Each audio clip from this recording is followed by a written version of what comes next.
اسرائیل میں کال پڑا۔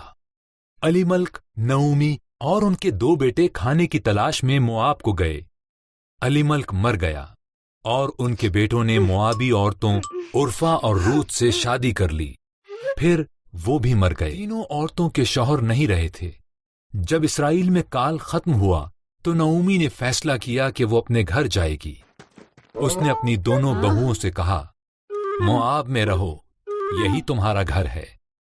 عرفا وہیں رہی، لیکن روت نے کہا، تو جہاں جائے گی میں بھی ساتھ جاؤں گی، تیرے لوگ میرے لوگ ہوں گے اور تیرا خدا میرا خدا ہوگا۔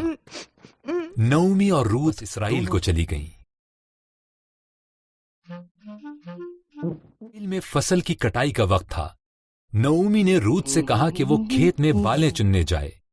روت بوعز کے کھیت میں گئی جو الیملک کا رشتہ دار تھا۔ بوعز نے روت سے رابطہ کیا۔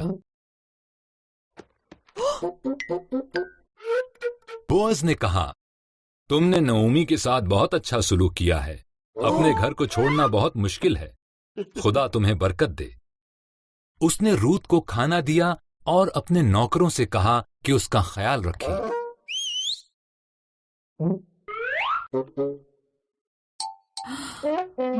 روت نے یہ سب نعومی کو بتایا۔ نعومی مسکرائی۔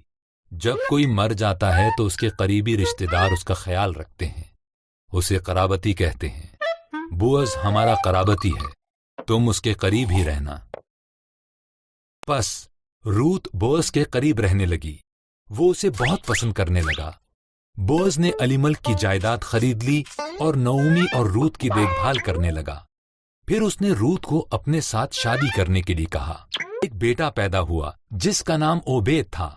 اوبید کا بیٹا یسی، یسی کا بیٹا داؤد، اور داؤد اسرائیل کا عظیم بادشاہ بنا۔